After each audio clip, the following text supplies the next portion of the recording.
गसाइगाव महकुमा सिनि खासियाबारियाव बाइक आरो गारिनि गिख्रंथाव जाब्रबथाय जालाङो।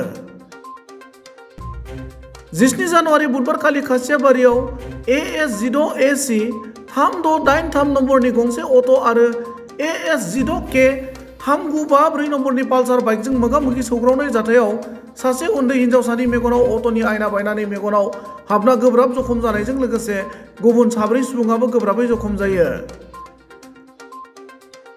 जखम जानाय साफ्रोमबो सुबुंखौ रायजोनि मददजों गसाइगावनि RNB सिभिल हस्पिटालाव फाहामथायनि थाखाय दैथायहरो।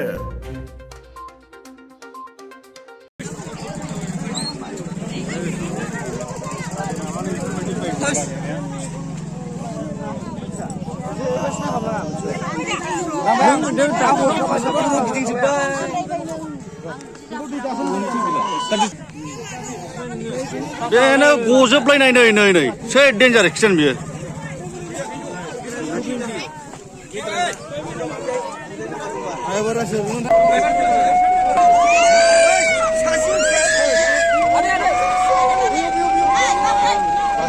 जसेफ उन्दैया गिबाय खाम्फा नोङो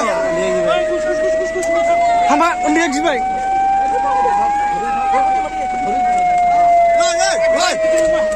खोनाबाय नों थालांदो आदै राहुलसै मानोसे नों थालांसै हौवाया थालांदो हौवाया नों थालांथ'सै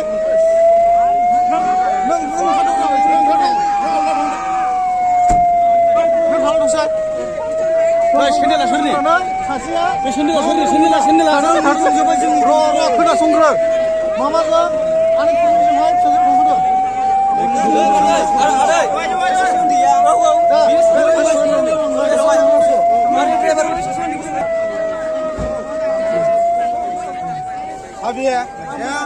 बिदिनो मोजांफोर गारि सालायबाबो गाज्रियानो उनाव थागोन ना उनाव दङ डिजिटेल नाम्बार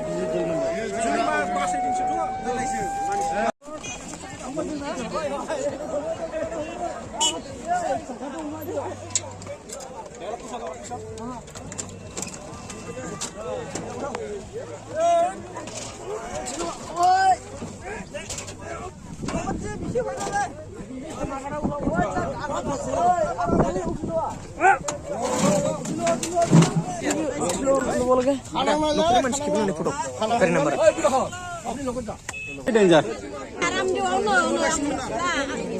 डेन्जार